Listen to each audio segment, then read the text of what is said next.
Hi, I'm Hope Dector, the Creative Director of the Barnard Center for Research on Women, and I'm happy to be welcoming you to the launch event for Sojourners for Justice Press. Sojourners for Justice Press was founded by Mariame Kaba in 2020 and is co-directed by Neta Bomani. Tonight, Mariame and Neta will be joining conversation with legendary author, activist, and independent scholar Barbara Smith. I'll keep my remarks as brief as possible, but I want to offer some notes of thanks and accessibility information before I turn things over to Mariame. First, a land acknowledgement.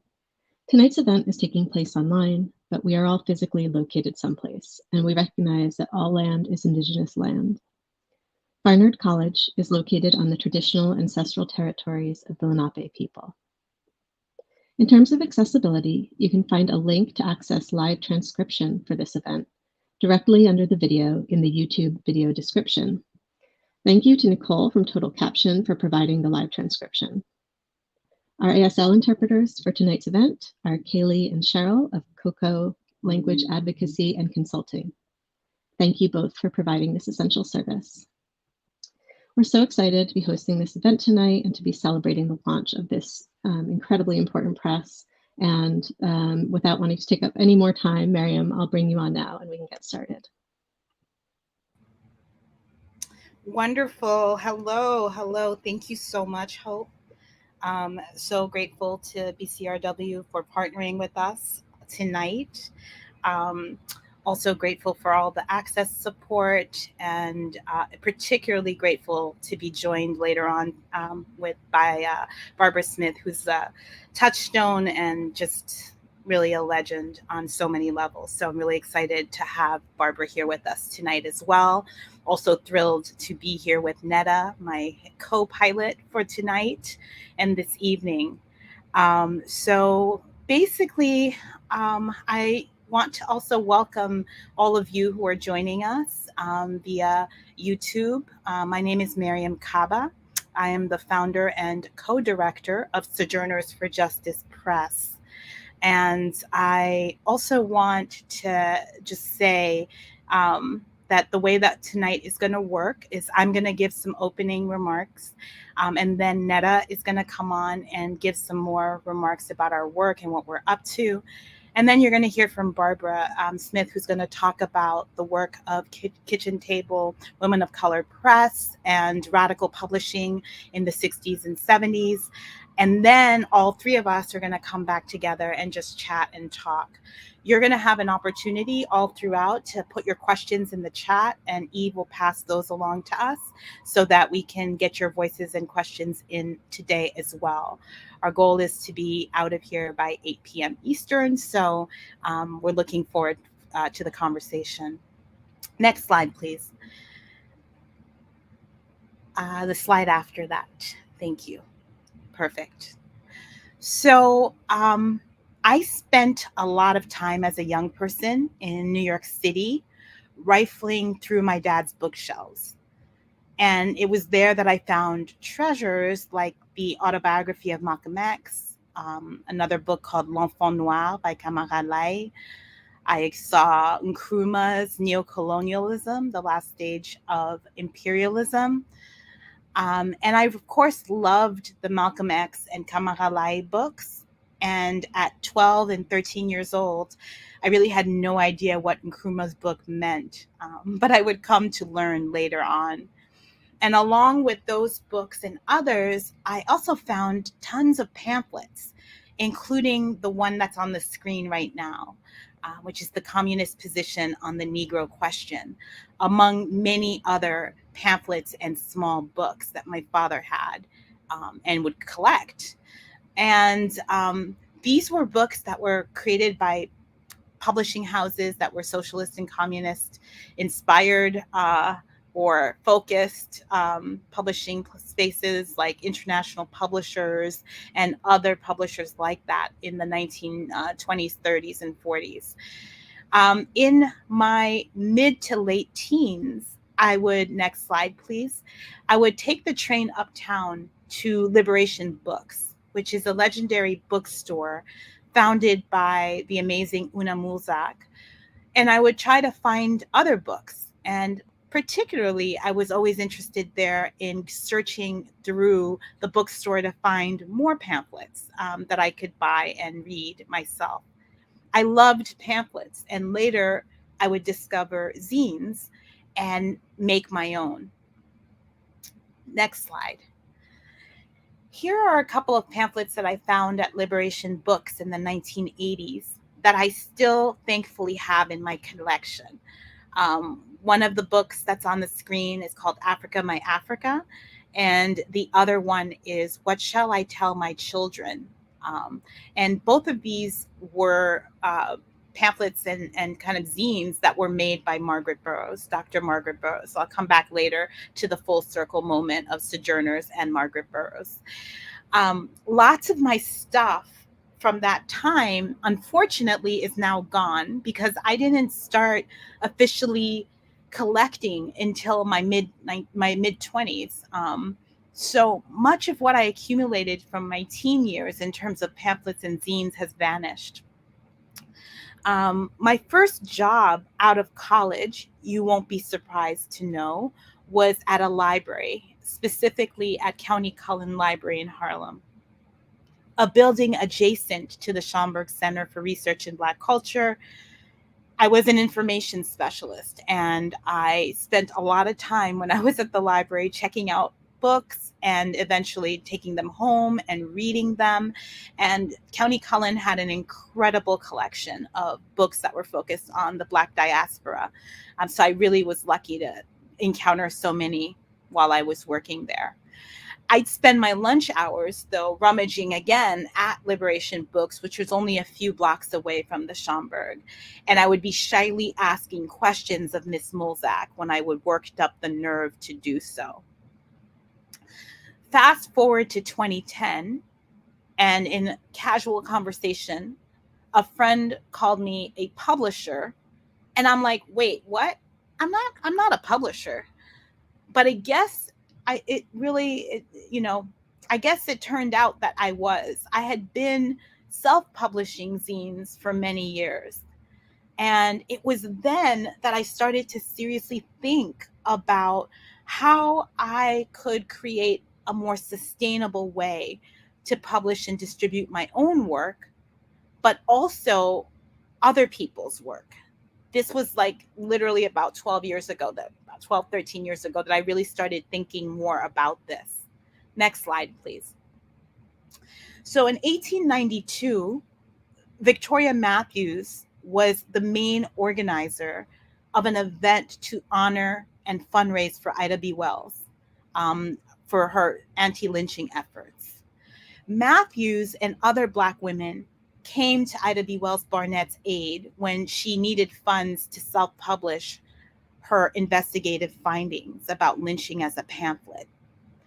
Matthews planned a testimonial to honor Wells and to raise money for her pamphlet, which, next slide, that pamphlet would be called Southern Horror, Lynch Law in All Its Phases. And Wells called this effort that Matthews and other club women put together on her behalf the greatest demonstration ever attempted by race women for one of their own number. Historian Paula Giddings described the gathering held on October 5th, 1892 in New York City's Lyric Hall, next slide, where 250 Black women came together to celebrate Wells. So she wrote, "The testimonial had all the earmarks of a grand occasion. Wells's pen name, Iola, was spelled out in electric lights across the dais.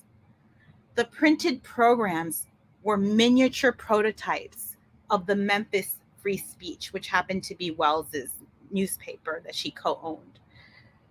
Soul-stirring music was interspersed with uplifting speeches. $500 was collected for the booklet, which Wells dedicated to the Afro-American women whose race love, earnest zeal, and unselfish effort made possible this publication." Whew, this is from When and Where I Enter, a book that everybody should read by Paula Giddings. What an incredible act of care and solidarity that was. An affirmation that we can do so much together. So it was in 1990 that I first came across a reference to Kitchen Table Women of Color Press. I was taking a feminist studies class in college at McGill University in Montreal, and we read pieces, next slide, from Homegirls, a Black feminist anthology. And I was hooked on Black feminism, and I learned for the first time of Barbara Smith. And at the time, I had no idea of the labor of love that gifted us this work. How did it come into being? How did it make its way into my hands in Montreal, Canada, 7 years after its publication? Who was responsible for this? These weren't questions I would ask until much later. And in a way, what a full circle moment for me that I get to ask these questions of Barbara tonight. By the late 1990s, I had come to embrace an abolitionist politic. Next slide, please. But I hadn't heard of David Ruggles. In 1834, abolitionist freedom fighter David Ruggles moved to 36 Lispenard in New York City. And there he opened the first Black bookstore and circulating library or reading room in New York City from his residence. He also launched a printing press, which allowed him to publish his own pamphlets. From his home, he edited, next slide, the first Black magazine in the country called The Mirror of Liberty. Anti-abolitionists burned down his reading room and his library and his printing press and his home. But he relocated to 67 Lispenard and began anew. I learned of Ruggles in the early 2000s, around the same time that I heard the name for the first time, May Mallory. Next slide, please.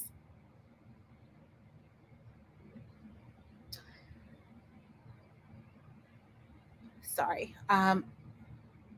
May Mallory is buried in an unmarked grave in the Washington Douglass Memorial Park on Staten Island. And she died in 2007. She was 80 years old. Mallory spent a lifetime fighting against racial injustice. She divorced in the early 1950s when this was frowned upon. She was a single mother before it was acceptable to be one. She spoke loudly and believed in carrying a big stick. She was radical and unapologetic. She was unjustly jailed and made a big fuss about it. She's buried in an unmarked grave on Staten Island. Her contemporaries like Robert F. Williams and Julian Mayfield and Huey Newton and Malcolm X have markers on theirs. Mallory hasn't fully yet found her Alice Walker, who will reclaim the ground where she is buried and remind all of us of her invaluable contributions.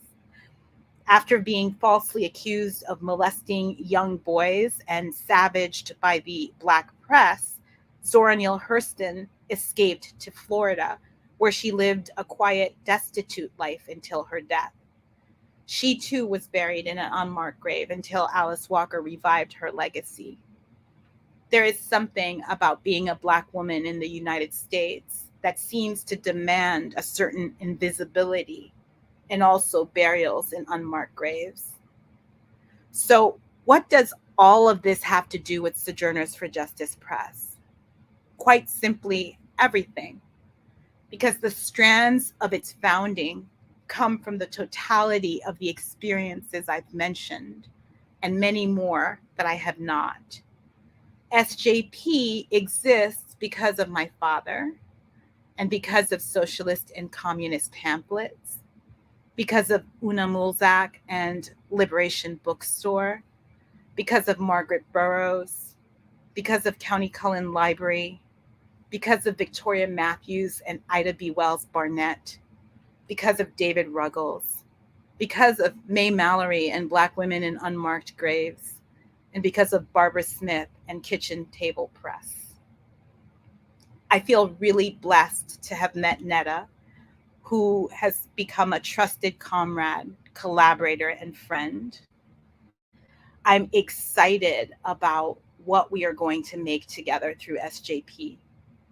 I am so grateful for the partnership with Haymarket Books. It's hard to publish under capitalism. Haymarket publishes with integrity despite how difficult radical independent publishing is to sustain.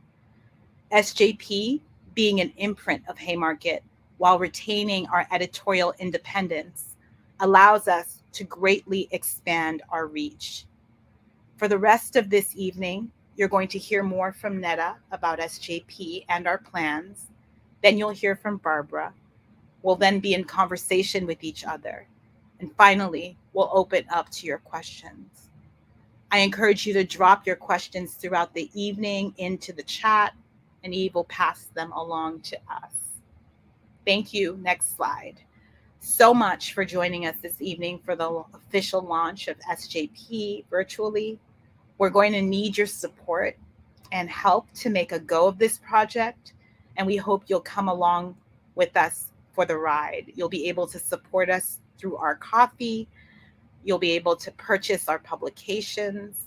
You'll be able to subscribe annually to receive everything we publish, and the link to that will be live in December. You can tell every single person you know about us, and you can look out next year for our call for submissions if you want to publish with us. With that, I'm going to turn it over to Neta. Thank you so much. Thank you for that beautiful rumination, Mariame. I'm really trying so hard not to cry right now because this is a really momentous day for the two of us. SJP has been a long time coming, and so it is my esteemed pleasure to be able to be sitting here with both you, Mariame, and Barbara, and our co-sponsors, the Bernard Center for Research on Women and Haymarket Books, our sponsor. So I'm going to share a little bit more about SJP and just kind of like walk us through the narrative about our press. You can always read more information about us on our website, sojournersforjustice.com. But essentially, this core word in our name, sojourner, it has a definition that I'd like to share with you. There's a twofold definition. The first part being a person who resides temporarily in a place. And the second, yes, next slide, please. And the next referring to Sojourner Truth, the Black abolitionist and feminist. And we're a small press, which means that this is run by me and Mariame. We do a lot of the production. We work with other small presses and printers specifically in our community to provide pamphlets. We work in a totally experimental space in terms of print-based media. We do a lot of risograph printing, a lot of silkscreen printing, and offset printing as well. And one thing that I really love about our press is that we exclusively publish short form and ephemeral zines, pamphlets, and booklets that engage our politics, which are Black feminist and abolitionist. We're also really interested in working with creative practitioners who are engaged in exploring new ways of creating and crafting with print media and merging that practice with their own politics. These practitioners could be new practitioners who are early in their creative print practices or experienced practitioners who've been published before but are looking for a kind of in-between space to publish experimental projects. And generally, we really welcome and encourage work from currently and formerly criminalized or incarcerated people, Black people, queer, trans, and gender nonconforming people, disabled people, people from low-income backgrounds, people from non-traditional educational backgrounds, and people who have been historically excluded in their respective crafts and industries. Next slide, please. And as Mariame was, reflecting on earlier, we come from a very long lineage and history that we want to amplify and acknowledge whenever we're doing the work that we do. We are particularly inspired by many Black feminist publishers who came before us, such as Harriet Tubman, Sojourner Truth, Alice Childress, Lorraine Hansberry, Claudia Jones, and Charlotta Bass of the Sojourners for Truth and Justice Collective. And specifically, the name of our press is inspired by these women and their commitments to radical dissent. Specifically in 1951, this group of women, communist group of Black women, formed this collective, Sojourners for Truth and Justice, which was very short-lived, but a very significant formation, which has reverberated with us today. And I really want to amplify their manifesto called A Call to Negro Women, which expressed their anti-imperialist, anti-racist, and anti-capitalist values. These ideas are something that we're sitting with today. And I would like to amplify that Project NIA has published a zine about this manifesto, which you can check out online for free on their issue account. Some other Black women who are radical that inspire us are Ida B. Wells, Esther Cooper Jackson, Barbara Smith, Beverly Smith, and Audre Lorde of Kitchen Table Press. Next slide.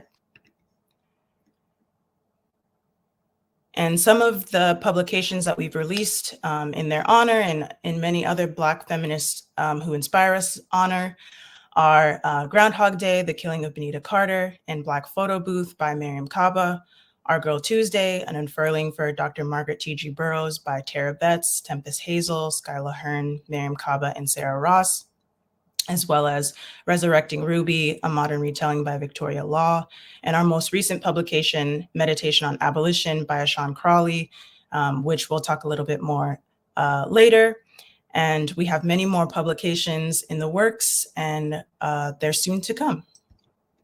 Next slide, please.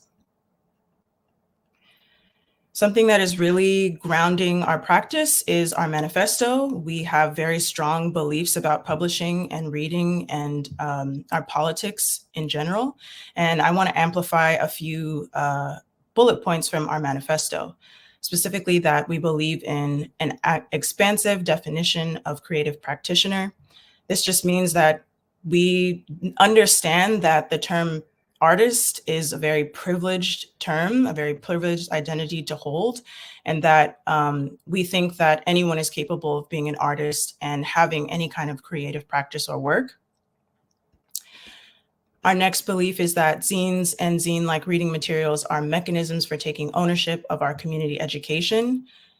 Zines are a very, very important tool for me in my personal life. It's been the way that I've learned a lot of my radical politics and the way that I've been able to access more underground ideas and subcultures and communities. And so I think we all have personal stakes in engaging with this medium and sharing knowledge in underground channels.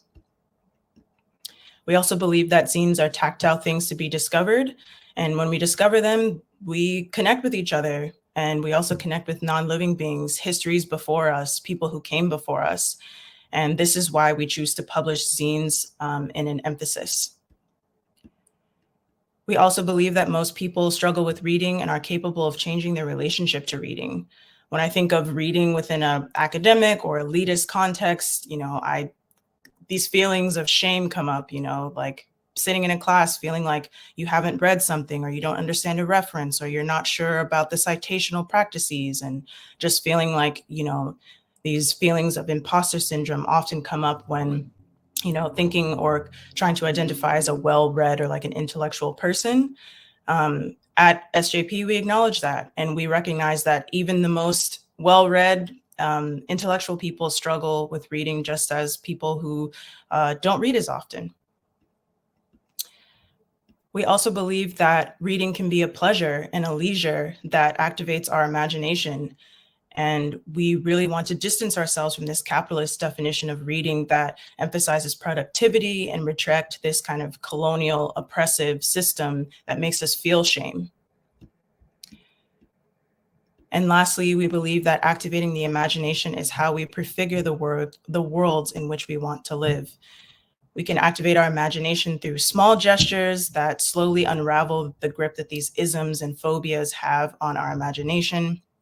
And that when we read, we're exercising our imagination in small ways that can reverberate beyond ourselves and into our spaces, our communities, and that this is a way of practicing being in right relationship with our mind, our bodies, and our communities. Next slide, please. And now it is my pleasure and deep honor to introduce you all to Barbara Smith. I'm incredibly humbled. Like Mariame, Barbara Smith's pamphlets, Barbara Smith's work have really been influential to me and have inspired me to make my own zines, make my own pamphlets, write my own poetry. And yeah, I'm speechless. And I'm gonna share Barbara's bio with you all now. Barbara Smith is an author, activist, and independent scholar who has played a groundbreaking role in opening up a national, cultural, and political dialogue about the intersections of race, class, sexuality, and gender. She was among the first to define an African-American women's literary tradition and to build Black women's studies and Black feminism in the United States. She has been politically active in many movements for social justice since the 1960s. She was co-founder and publisher until 1995 of Kitchen Table Women of Color Press, the first US publisher for women of color. She resides in Albany, New York, and served 2 terms as a member of the Albany Common Council from 2006 to 2013. From 2014 to 2017, she served as the Special Community Projects Coordinator for the City of Albany, helping to implement the equity agenda. And now I'm going to pass it off to Barbara to share a little bit more about Kitchen Table Press. Thank you so much, Neta. And thank you, Mariame. And thank you, Sojourners for Justice Press. It's really quite amazing that in 2022 that people would take up and pick up the mantle of doing independent publishing by women of color. It's more than a notion. And I think that we should just plan that every so often we'll be checking in because this is a launch, but there's so many things that you will experience and probably already have as committed to this mission of doing this kind of publishing. And I would love to be called upon at any point when I might be helpful or just an ear to listen to what you're dealing with now, because there's a lot of foolishness out there, as we know. And you're doing it, you know, in an even more foolish era than we were, because we were only dealing with Reaganism. Good grief, you know, that seems like a play party, given what we're dealing with now. But be that as it may, I want to also thank Barnard for hosting this event too. So I have many stories about Kitchen Table Women of Color Press. I cannot possibly share all of them, but I do want to tell you what I think is important about the legacy of Kitchen Table. And I will also tell you how it began. Kitchen Table began, to my mind, as a conversation between Audre Lorde, who was a friend, and myself in the fall of 1980, before she and other people from New York City were going to be coming to Boston, which is where I lived at that time, to do a Black women's poetry reading for Halloween. It was going to be on Halloween, and it was a Black women's poetry reading. I can't think of anything more perfect to be doing, actually. And we just had Halloween this week, so this is one of those anniversaries of when Kitchen Table first started. So we were just having a conversation, Audre and I, and talking about the fact that she would be coming to Boston. And Audre said, Barbara, she said, we really need to do something about publishing.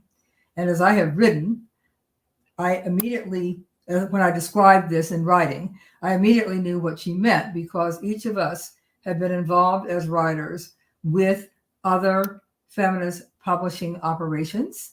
We were involved with periodicals, which were extremely strong during that period. There were hundreds of women's publications that no longer exist and that most people don't even know the names of. So we had written for those publications. In some cases, we had edited those publications as guest editors. Audrey was the poetry editor, I think, of Amazon Quarterly. And I knew Audrey's work because I was teaching African American literature. I started teaching African American literature in the early 1970s. And there's another press that hasn't been mentioned this evening that I think was inspirational to us, and that was Broadside Press, Dudley Randall's Broadside Press in Detroit. And they published pamphlets, what we would call pamphlets now, which were often pamphlets of poetry. And I knew Audrey's work because she was published by Broadside. And so one day I'm in a bookstore, one of the many, many bookstores in Boston at that time, that were so wonderful, and particularly for me as a young writer and a person who loved literature, to have so many choices of which bookstore to go to and open it up like a, like a birthday gift or something. But in any event, I was in this bookstore, and they had a little section on women and maybe lesbian, gay writers and topics, titles. And there was Amazon Quarterly, and it said that Audrey was the poetry editor. And I was just like blown away, because I said, oh, does this mean Audrey's a lesbian? Oh my goodness. So exciting. I was in the process of coming out, and indeed that was the case. But as I said, I knew her as a part of the Black arts movement, and particularly the broadside poets. They published broadsides, like big posters of one poem. So that was Broadside Press. So anyway, I said to Audrey, when we had that conversation in the fall of 1980, I said, well, I could get together some people from Boston, and while you're here with the sisters from New York, maybe we can have a meeting. And we did have a meeting at my home in Roxbury. And that's how Kitchen Table began. A year later, we launched publicly, and we did that at one of the Women in Print conferences that they used to have, that were huge events, because it included both the publishers, the book publishers, and the magazines and the newspapers. So it was Women in Print. It was all the forms of media. There was no internet then. There were no fax machines then. So if you were going to communicate with people, besides calling them up on the telephone or writing a letter, the way you did it was through print.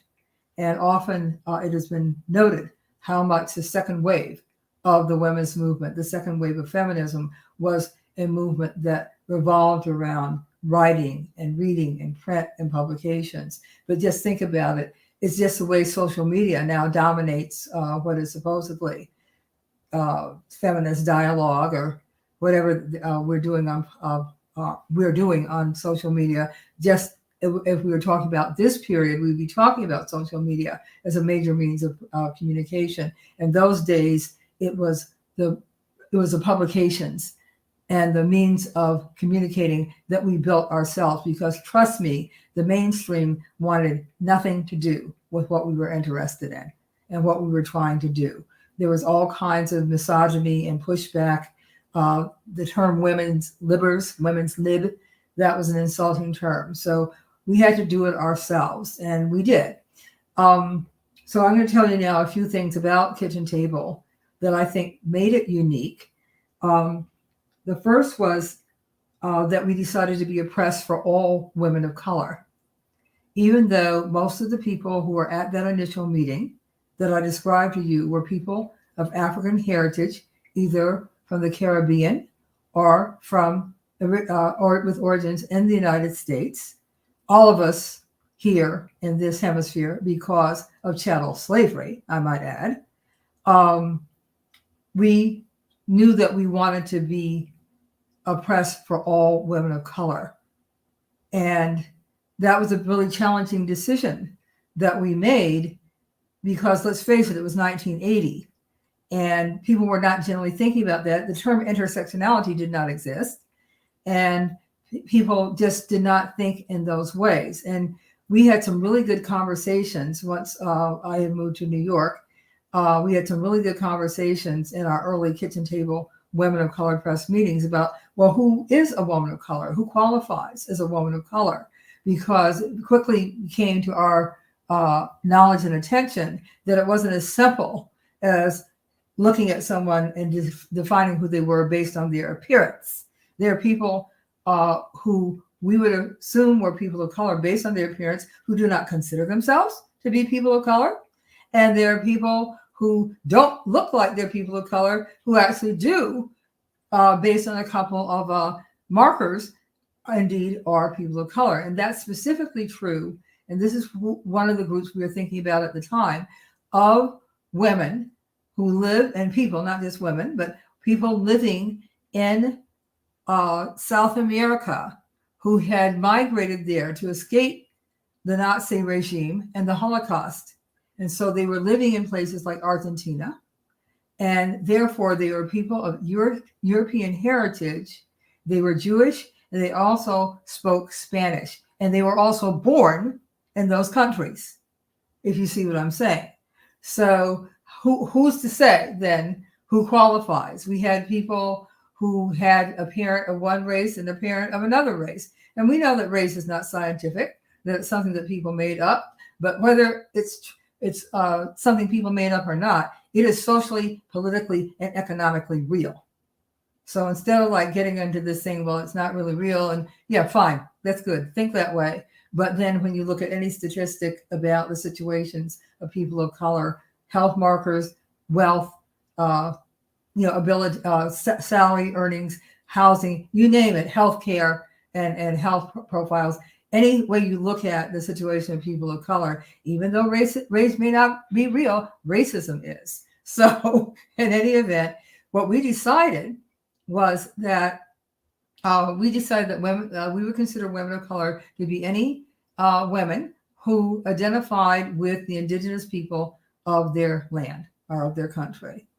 So that gave us a much wider scope of who we published. And helping to make those decisions were Latinas. One of the names that would probably be familiar to many, who was very involved with Kitchen Table in the early days, was Cherie Moraga. So we had the insights of people who had different kinds of experiences.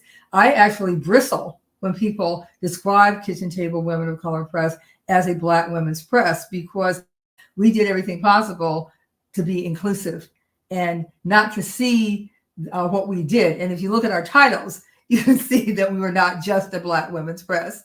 I, as an African-American woman, did indeed end up staying with the press for the longest, but that doesn't mean that it was solely a Black press. Now I see that there's slides being shown, and I'd like to look at these slides. I think they're being shown sequentially as I speak. So I'd like to say a few words about these slides.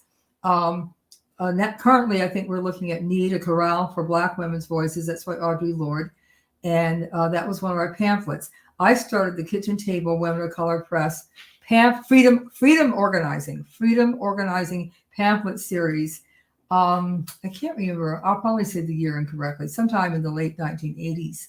And the first pamphlet that we published was the Combahee River Collective Statement. And I think we have a picture of that. Yes, so that's number one. The pamphlets were numbers. So that's Freedom Organizing Pamphlet number one. And it says Freedom Organizing Series number one. When you look at the different pamphlets, I think we did 6 total. I picked the colors. They were crayon box colors because I like that. And I might as well tell you that there are only 2 parts of publishing that I actually liked and loved. There's another crayon box color. And those 2 things were publicity and marketing and graphic design. Everything else could take a flying leap as far as I was concerned, because to me, editing manuscripts was far too much like grading papers.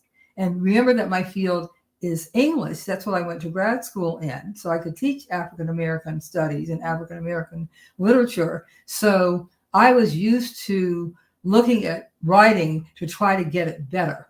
even when I've taught in other fields, like in American Studies or in an education department, as I had the opportunity to do, I felt duty bound to correct my students' writing because I felt like they cannot get out of college and not know how to write a sentence.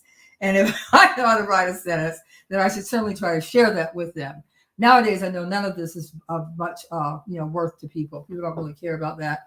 They don't use capital letters and they don't punctuate, they misspell, all of that online and emails. But people compliment me on my emails because they say they're like letters. A classmate of mine from college said, and she's hilarious, she's just terrific, but she said, your emails are inspiring. And I said to her, what do you mean inspiring? Because they're about mundane issues most of the time. And she said, the fact that they're so well written and clean, I said, okay, if that's what is inspirational these days, then I will continue to do that. So you can see the crayon box colors for the pamphlets. We wanted to have a work that was accessible, just as Sojourners for Justice Press does. And these, I think, were, I think the highest price for any of these was $3.50 at the time. One of the things that you're not seeing is that every pamphlet came with a wearable button, a political button. There's one. We cannot live without our lives. And I had a lot of fun coming up with what would be on those buttons and what the colors would be on those buttons to complement.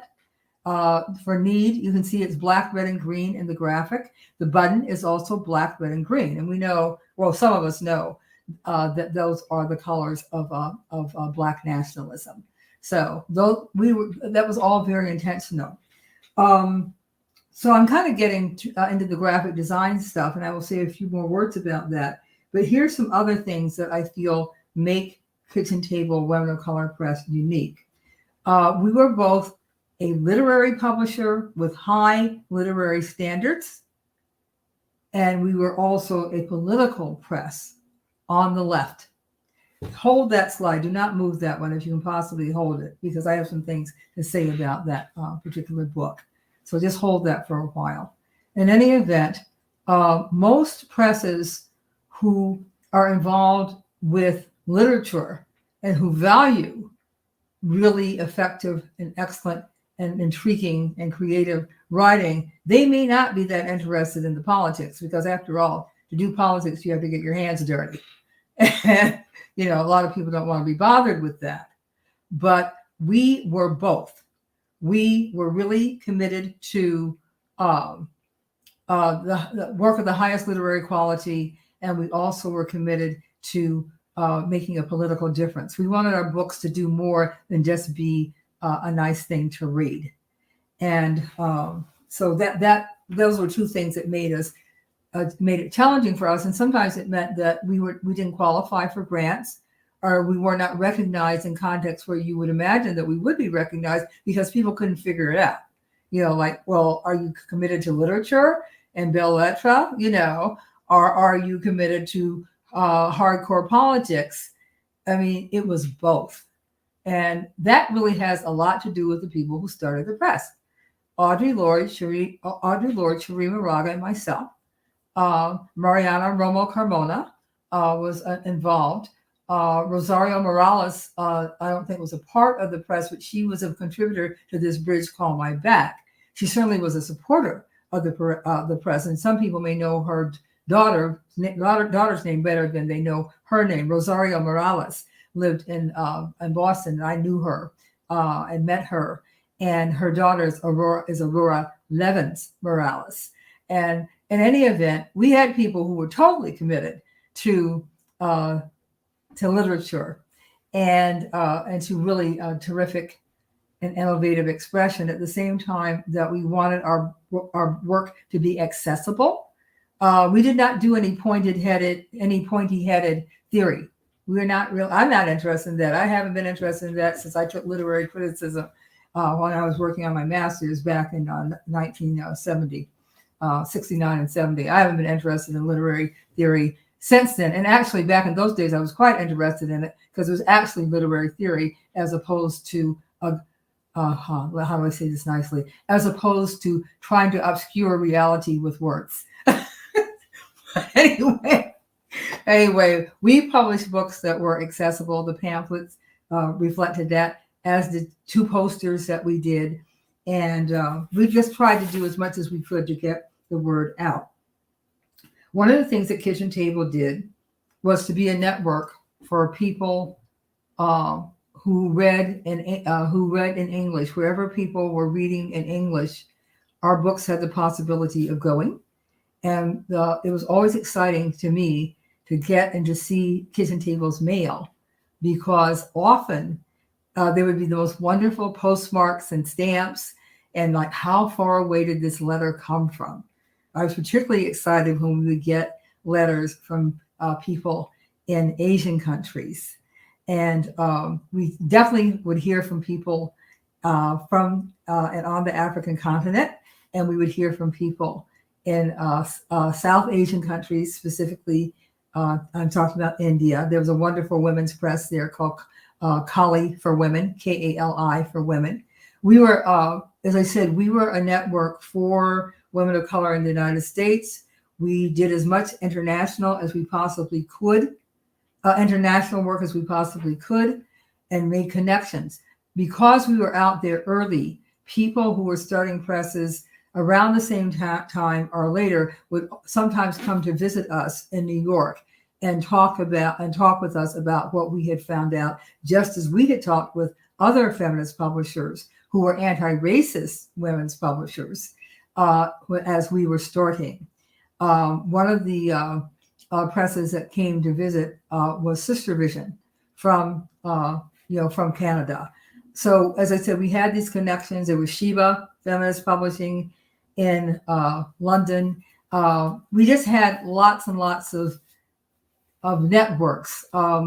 People did exchange subscriptions. So if we would send books, every time we did a new book to a certain publication, they would give us a subscription to their publication. And that publication could be written in any language. We got one for years that was in Spanish. But see, that just shows you the level of connection that we had.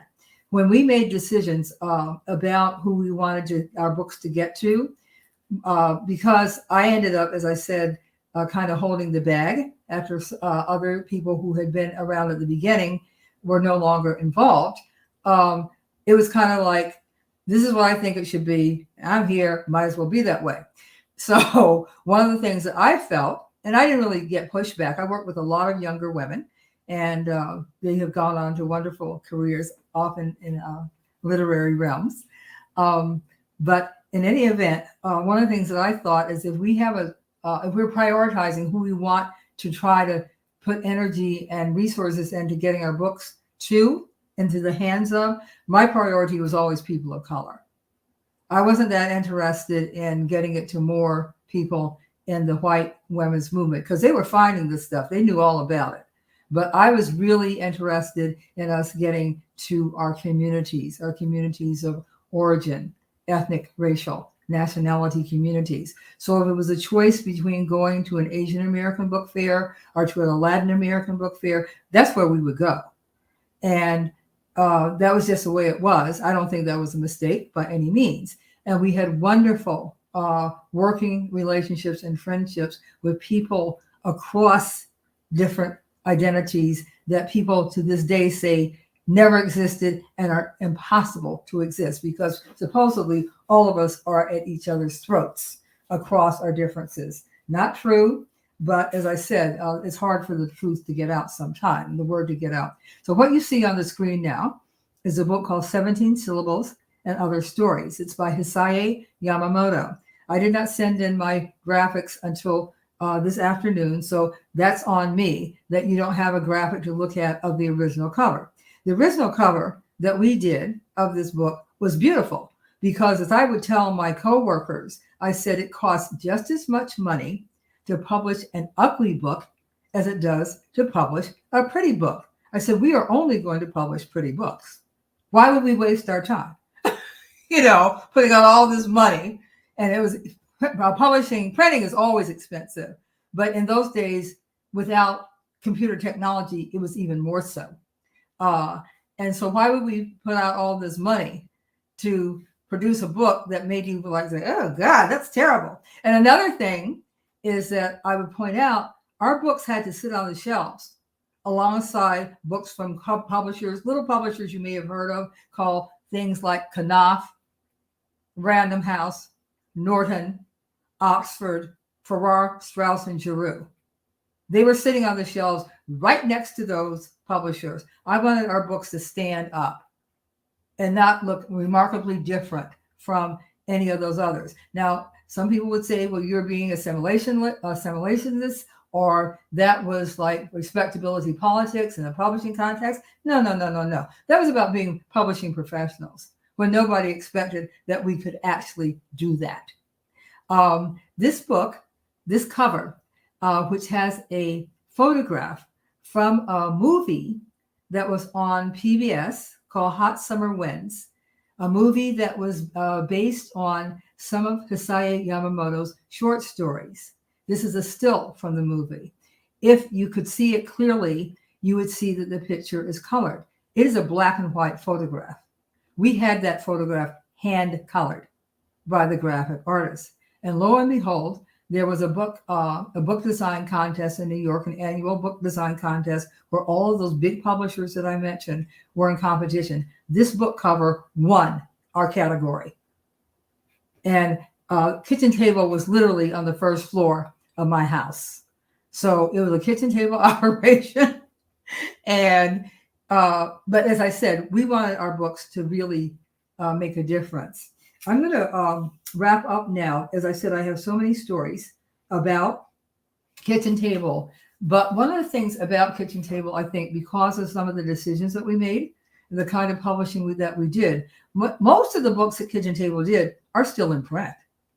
Most of the books that we did, even though Kitchen Table hasn't really been functioning since the 1990s, found other presses, often university presses. Now, what does that tell you? What it tells me is that the standards with which those books were produced and edited was high enough that they could easily go onto the list of an academic publisher, even though they were not academic books. I mean, they were not original primary research. They were books of short stories and anthologies and things like that, but they were books that really went very well into college and university classrooms, which is how people often have found out about Kitchen Table books. And as I said, the fact that these books are now like 40 years old or however many years old, that's how you know a book is a classic. If a book is still being read 40 or so years after it was published and people still want to keep it in print, that's the definition of a classic. And yes, I was trained up in the white male literary canon because there was no Black studies when I was in college and grad school. There was no way I could have been a Black studies major. There's no way I could have been a women's studies major because there was no such. I had to take the discipline and deal with the discipline that would prepare me for what I knew I wanted to do, which was to teach African American literature and eventually Black women's literature. But having that background, it never hurts. I try to explain this to people who don't like to read, and a lot of people don't like to read any longer. They don't consider reading to be important. If you're reading stuff that is structurally sound and that tells a compelling story, whoever it's about, I mean, it can be Russian, it can be Dostoevsky, it can be Tolstoy. It doesn't make any difference. It can be Shakespeare. If it's a good story and it's structurally sound and well written, if you're a writer, you're going to get something out of it. You know, it doesn't hurt you to read these books. People now read kitchen table books for the same purpose, so they can get an idea of what quality literature is like. We made an impact on the publishing industry as a whole. We sold huge numbers of books for a press of our size. Almost 100,000 copies of This Bridge Called My Back. Homegirls was our second best-selling title. It was about 30,000 in print. People marvel at those numbers, given that we were such a small press. But that was, again, that was my value system. I didn't understand printing 2,000 of something and selling or getting rid of 500 of the 2,000. I didn't really understand that. my perspective is like the more you get the word out, the more change you're possibly making. So we did the best we could in that regard. Nowadays, I hear about women of color who back in the day, what we would call lesbians. I'm a lesbian, but back in the day, they would have been described as lesbians of color. Now it might be queer women of color. It could be trans women of color. It could be non-binary, gender non-conforming women of color. But they're not heterosexual, cisgender necessarily, people of color. And these writers, their first books are published by mainstream publishers. And whenever I hear about one of those stories about someone succeeding in that way, I say, without any issue, I say, that's Kitchen Table. Kitchen Table did that. The reason that these writers can be seen as credible and worthwhile in those mainstream contexts has everything to do with what Kitchen Table attempted to do. We did not publish that many books, but the books that we did really, really had an impact. And before we moved Hisaya Yamamoto's wonderful book, 17 Syllables from the Screen, that book and the book by books by Mitsuya Yamada, those are my two favorite publishing projects by Japanese American women, both of whom had been in the concentration camps that this country set up during World War II. Sometimes they're referred to as concentration camps. More often, they're referred to as internment camps. They were not death camps. They were camps where people were forced to live, giving up all of their worldly possessions and property because they were considered to be a threat to the United States because they were of Japanese heritage. Both of these authors, as I said, were in the camps. And as I said, that was my favorite publishing experience for whatever reason. But I kind of loved all the babies that Kitchen Table produced, but I particularly enjoyed working with those two authors. So I'm going to say enough for now, and I'll look forward to further discussion. Thank you for this opportunity.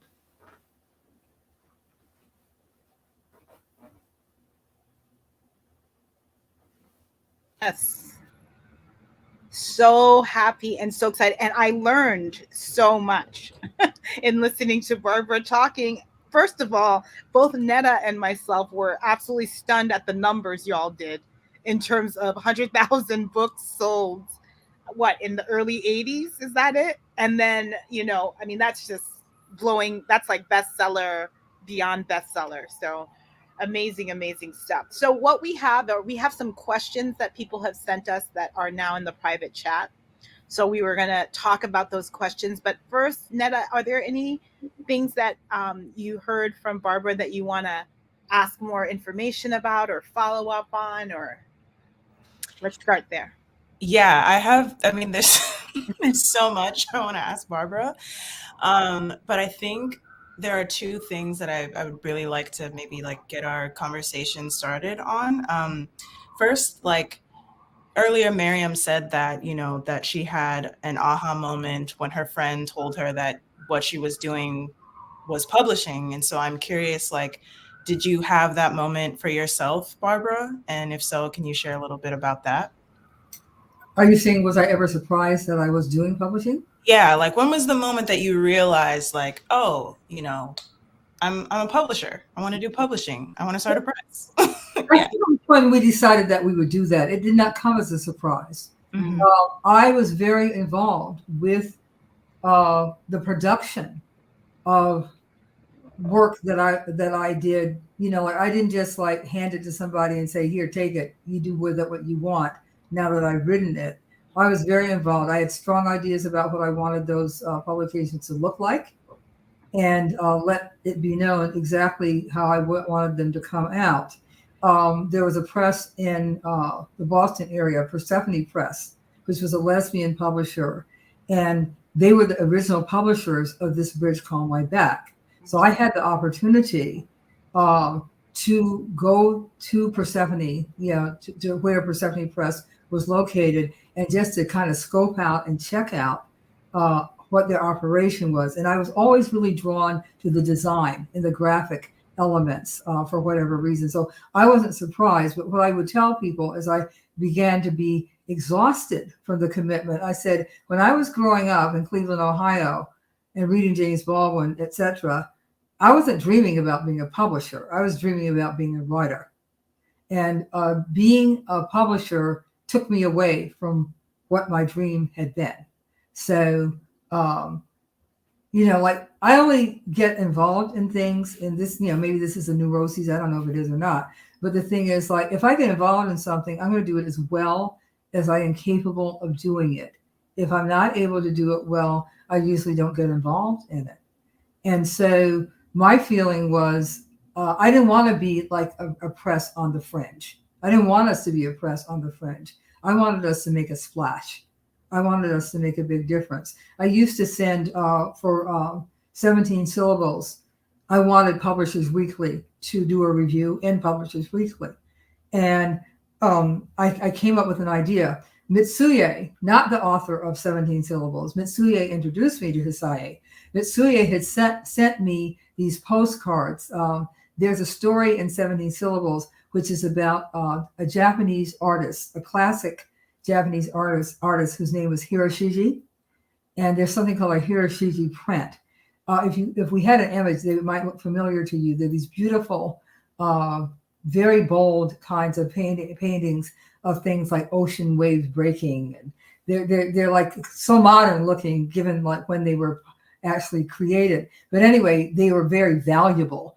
And in the story, as I recollect, the person who wrote the best haiku, the best 17 syllable poem, their prize was a Hiroshige print. And so then Mitsuye sends me these postcards of Hiroshige prints. And I said, And I said, what can I do and how can I get the attention of Publishers Weekly? So what I did, I'm all into stationery and correspondence. I still correspond with some people to this day, mostly people in prison, I might add, but in any event, who really need correspondence. But in any event, I had these beautiful envelopes that were different colors and beautiful, different stocks, just really nice. And so what I did is that once every couple of weeks, I would write a postcard to Publishers Weekly, and I would just say intriguing little things. I didn't say, I want you to do a review of this book. I would just say something that connected the print to the book and just kind of like wove a little story from postcard to postcard. And they reviewed the books. They ended up reviewing the books. And I feel it's because they were getting these postcards from someone, they had no idea who this person was, but they're getting something so different from what they would usually get. Who's sending handwritten postcards of beautiful artwork and beautiful envelopes to a magazine? Nobody's doing that. But I thought, well, might as well try it. But anyway, I was really into it. As I said, love it. As I said, if I got involved in something, we were going to do it the best we possibly could. Yeah, I love that. There's a lot of advice. Sorry, go ahead. I think that's a really great tactic, and it reminds me, Mariame, of what you said. When we started working together, I designed one of the, I think it was, No Lady, the No Lady zine. Yeah.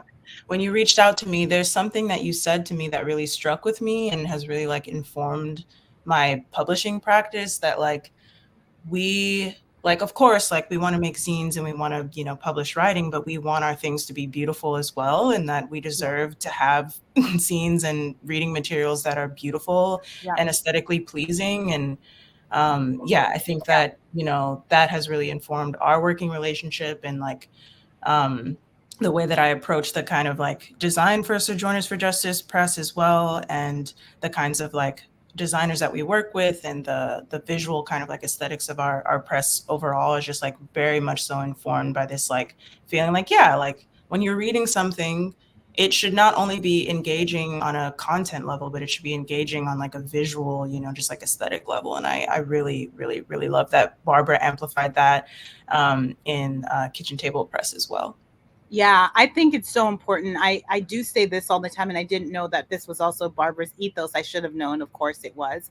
But I think we should make beautiful things. I think that a big part of living in the world is not, people talk a lot about joy and bringing joy into your life. And I think, yes, you should bring joy. You should also bring lots of beauty, and beauty found in probably places that other people may think are not beautiful. So, a big part of the aesthetic of what we publish, because we're going to be sharing that also with people who are locked up and incarcerated, we want them to have beautiful things, right? Yes. Like, the space is so oppressive, so Yes. ugly. So, they make beauty on the inside through their relationships with each other. But, if we're going to send stuff inside, we should make it beautiful. So, yeah. Exactly. And people, I mean, that's exactly the kind of thinking that we were doing. Yeah. Exactly the kind of thinking, that's what it means to be a cultural worker.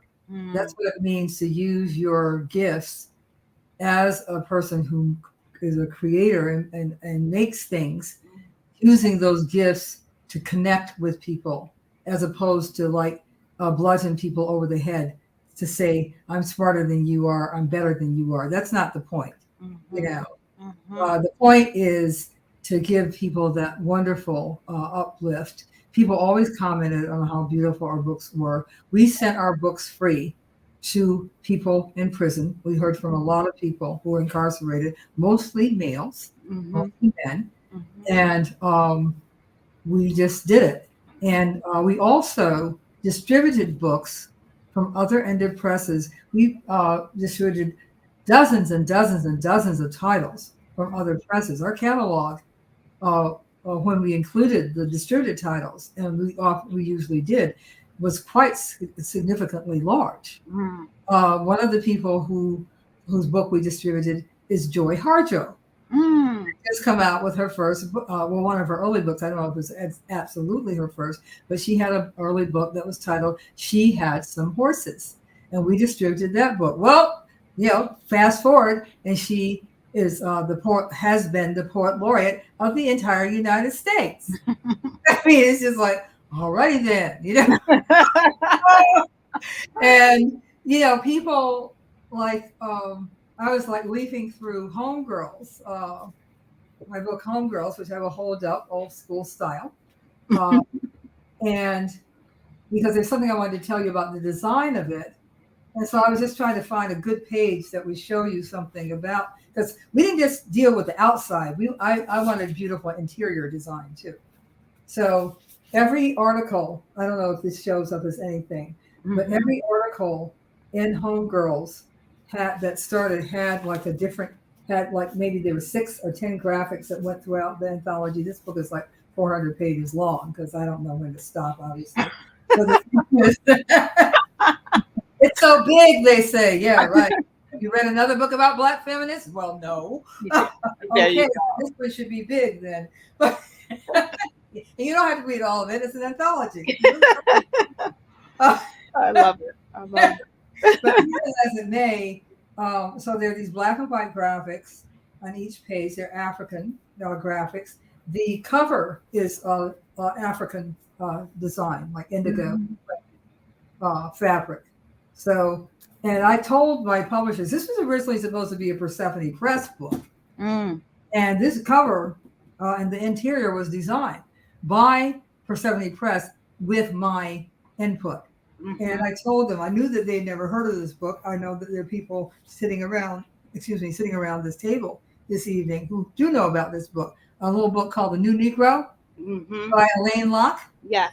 And like I said to them, I went to the Boston Public Library because I didn't have a copy myself at the time. And I photocopied some pages out of the New Negro, and I took it to the people at Persephone. I said, I want my book to look like this. And see, that's like a callback to, the book that most people say started the Harlem Renaissance. And like, because of my literary, like deep dive literary life, of course, that was a very important book for me to know about. And like, when I'm thinking about what do I want my book to look like, I said, well, I want it to look like the New Negro, we should always aim super high. That's the bottom line, right? Yeah, and I knew, and this is the first, Homegirls is the first Black feminist anthology. Yes. That has the word Black feminist on the cover. And another thing, the title. Nobody was talking about homegirls back in the early 80s. People say homegirls now, but it was all homeboys because that was when hip hop and rap were just starting. Yeah. And it was, it was not, homegirls was not something that people used as a term. Yeah. But I said, well, I know what I want my book to be called. I want it to be called Homegirls.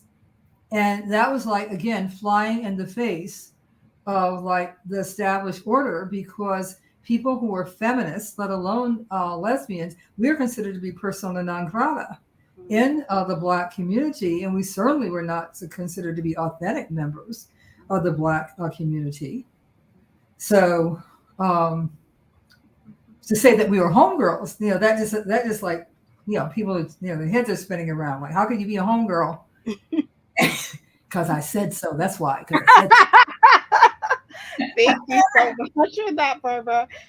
We have about 15 minutes to go, so I just want to get the questions that people have shared with us in the chat. Just bringing those up. Neta, if you want to answer, is the hope that all books published by SJP will also be available digitally? Yes, I think that accessibility is a huge value of ours. And while we really, really want to center the tangible form of the pamphlet, the zine, the booklet, whatever format it may be, most of our existing publications have digital versions, and we have plans to make our newer publications into digital versions as well. So yes. Yeah, I think we will have digital versions. We will have limited print run pieces. So currently our most, the piece that we created that we just published, that's Sean Crowley's Meditation on Abolition, for example, is a limited edition Rizzo printed pamphlet zine that Catherine K. Johnson designed.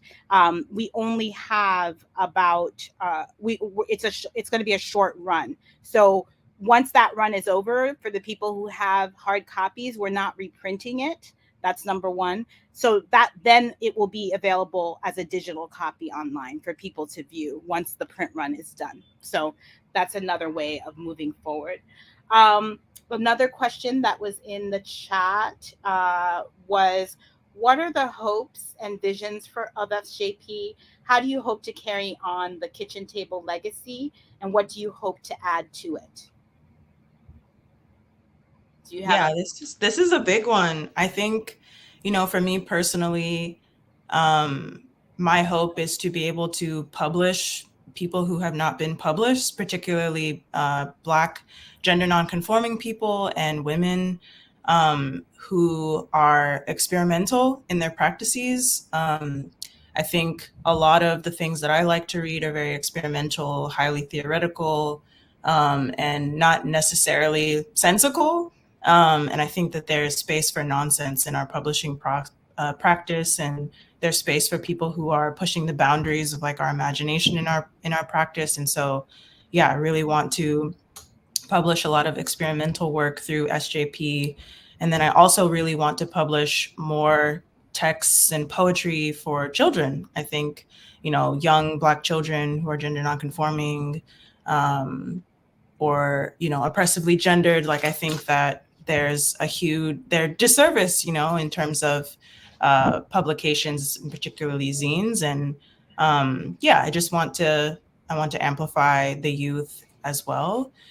And as far as just like carrying on the kitchen table legacy, for me, it's just about amplifying that we bring the history with us, especially the history of kitchen table and all our Black feminist forebears, to our practice, and just building off of what they already established, and not necessarily reinvent the wheel, but just amplify and honor their legacy and make reference and have a rigorous citational practice when we are in conversation with work that they've already done.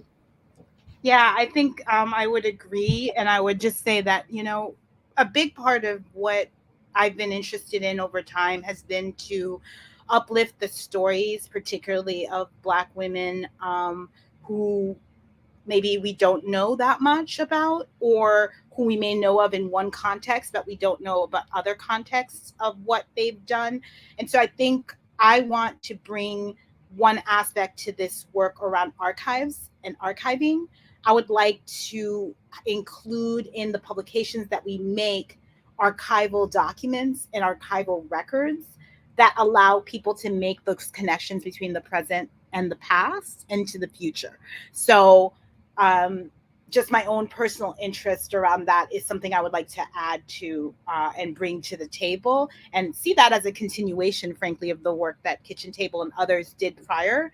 But definitely want to try to figure out how we can use the documents of history to tell stories that are very present focused and bring people along with us in that work. So I definitely think about that as well. Hi, Barbara. One question that they had for you that I'm going to just mention was a question about whether you all at Kitchen Table, it says, did Kitchen Table Press ever host workshops? How did folks get selected to publish through the press? I don't remember us ever having workshops. I remember us being involved in, the literary community, the alternative literary community in New York at the time, which include, feminists, queer, people of color. I think about Fei Chang and the Basement Workshop, for example. So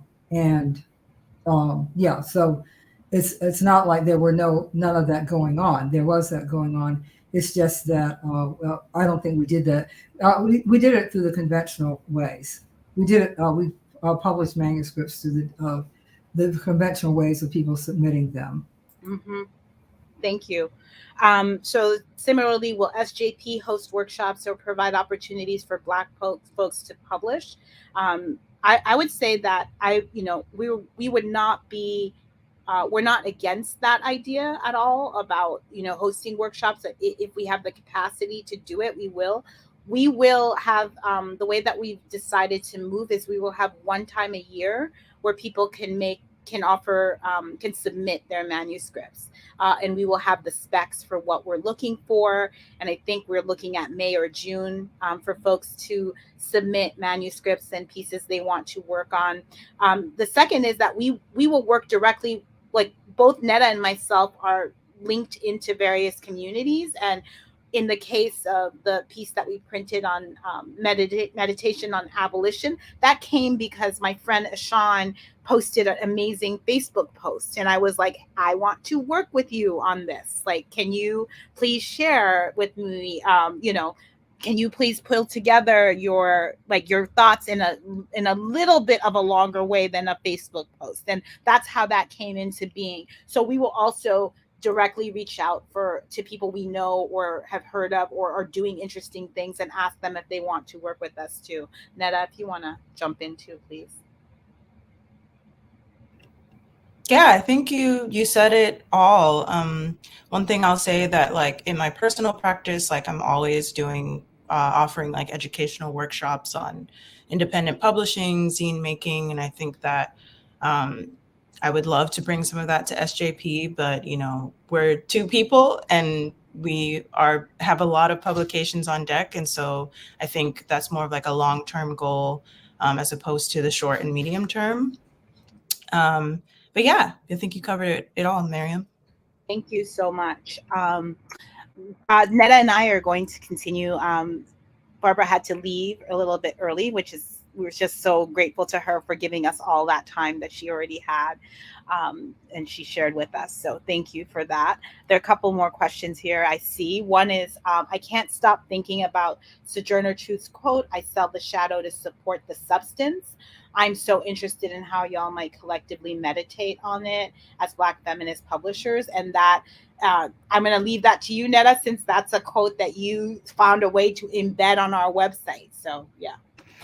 Yeah, I think I find myself reflecting on what Sojourner Truth meant when, she wrote that. And I think, there's a quite literal way to interpret it, which is that she was literally selling these photographs, these carte de visites of herself to support her abolitionist organizing.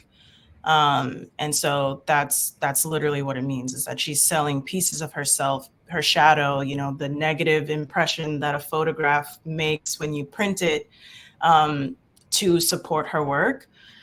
And then, you know, when I try to apply this way of thinking to SJP, I think, you know, I'm not quite settled on it. It's something that I'm reflecting on, but, you know, there's a lot that can be said about how you know, when you're selling something to support yourself or your mission, your cause, your people, your community, whatever it is that you're doing,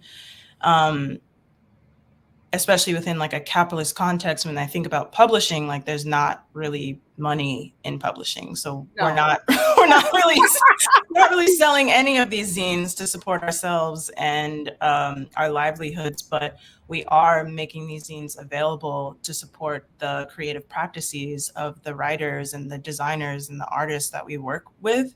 So in a way, you know, it is related, you know, we're in relation with this note that Sojourner, you know, that she would leave on all of her carte de visits. And so I think that for us, like embedding that into the website is just a constant reminder that, you know, maybe not in a capitalistic or like a kind of like profitable kind of sense that we're supporting ourselves, but we are supporting our intellectual capacity. We are feeding our imagination. We are we are engaging in ideas and sharing pamphlets and zines that feed us and support us on a different, more meaningful level.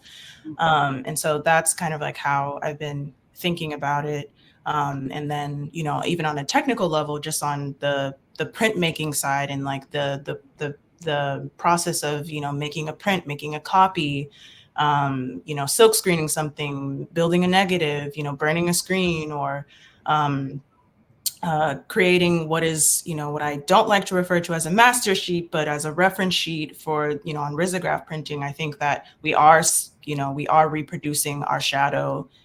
We are putting our work and our meaning and our livelihoods like into these publications. And especially like in our latest publication with Meditation on Abolition by Ashan Crawley, that came from, you know, a really deep recess that I think, you know, Ashan has been ruminating on this work for years now, and to have it, you know, be printed in a physical pamphlet, as opposed to having it exist just like on a Facebook post or like a Twitter post or an Instagram feed, I think that that's really meaningful to me. And so it's a way of like memorializing our work, you know, imprinting our shadow on, you know, these paper, you know, on paper, but also like in, you know, things that can't be touched in our, you know, just like our physical effective like relationships with each other.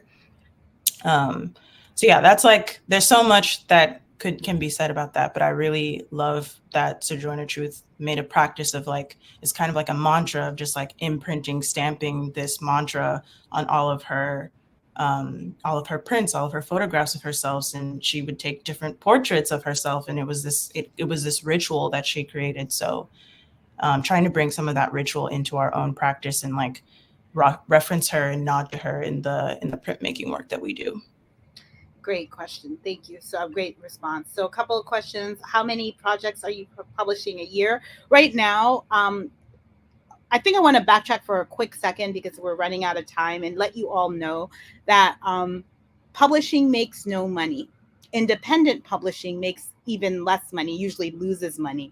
We are in that mode at this moment. So we're going to have to find different ways to make sure that we can both compensate fairly people who are working with us in terms of authors and designers and all that other stuff, while still being able to continue to publish actual work that we are proud of. So our first in 2020, next year, we have a plan to put out 3 to 4 pamphlet style zines. And then we also are going to be doing some posters, which are part of this ongoing series that we will launch for Black History Month. So we are planning for that, and we still have to raise the money to make sure that we can do this without, otherwise we won't be able to do it. But that's our plan for now. And I think ideally, if we could do 4 things a year, I think we will be doing great. And that's something we're thinking about in terms of that. People are asking, is an advance paid on the project? We do pay authors. It's not in an advanced format, but we do pay authors, and I think we pay them more than fairly for projects. We're not going to make any money. There will be no royalties because I don't think we're going to be getting a whole bunch of stuff. Somebody asked about the print run on limited edition. What does that mean? For Ashan's piece, I think we printed 400 copies. So that's where that is going to be in terms of a limited run. So yeah, so that's for people that are interested in the nuts and bolts of publishing and printing and all that other stuff. We're happy to answer those questions for right now. Also, I see that people have other questions. Yeah. So thank you so much. We just appreciate all of the questions. We're not going to be able to get to all of them. We want to close out and go back to our slides to just pull us forward. Neta and myself will stay on the screen for that with our wonderful interpreter. We hope that you will look on our website and, peruse our other publications. Keep an eye out in May and June for, or not even May and June, earlier than that, when we'll put our submission on request on the website and share that out on social and other places through your networks, through our networks. We're excited about what we will have printing coming out in 24 and beyond. Hopefully we'll be able to keep doing that. I was also going to say that Ashan's zine release event is on the 7th of December. And it'll be with a conversation with myself, Derica Purnell, and the designer, Catherine K. Johnson, along with Ashan. We'll be talking about this publication. And you can see where you can RSVP. We'll also be sharing that on all our socials around that as well. And I just want to, I think the next slide is this the last slide on the deck, or do we have other slides over here? Yeah, this is another beautiful example of the meditation on abolition. It's available now at Haymarket Books. You can find and order it and get your copies while they last. I think we're halfway through. So yeah, go ahead and let other people know. It's a beautiful publication to hold and read. The words are lyrical. It's gorgeous. I'm really proud of it. Last thing, next slide, is just a reminder that support us. We are going to be really driving this from the grassroots and trying to make sure we pay people fairly, the researchers, the printers, the designers, Neta, all those things. So I just want to thank Barbara Smith so much for taking the time to kick us off. We could not have thought of a better person to do it. We're so lucky that she said yes to us. We are like huge fangirls. It took a lot not to completely fangirl the whole time, but we tried. I want to just throw to Neta to kick us off. I want to thank our interpreters. I want to thank our live captioner. I want to thank BCRW, Hope, and Eve for holding this down and making this a wonderful event. Neta, do you want to say a word before we shut down? Yes, we can go to the next slide, please. Yeah, I just want to amplify and thank everybody, Haymarket Books, Bernard, Project Nia, and also our collaborators, Darnell Henderson, for making and designing our beautiful logo, Todd Anderson for helping me with back-end web development, Catherine K. Johnson for designing our latest publication with Ashan Crawley, and of course, everyone who has already made donations through our coffee. It really means a lot to see people becoming monthly members. That really helps us sustain our practice and make sure that we can pay ourselves and also writers and designers. And then the last slide is just where you can find us. You can follow us on social media at Sojourners for Justice on Instagram or Sojourn for Justice on Twitter. And we're also on Arena, where you can download PDFs of our zines and see more information about our publications. Thanks so much for tuning in, everybody. Good night. Thank you, everybody. See you soon. See you on the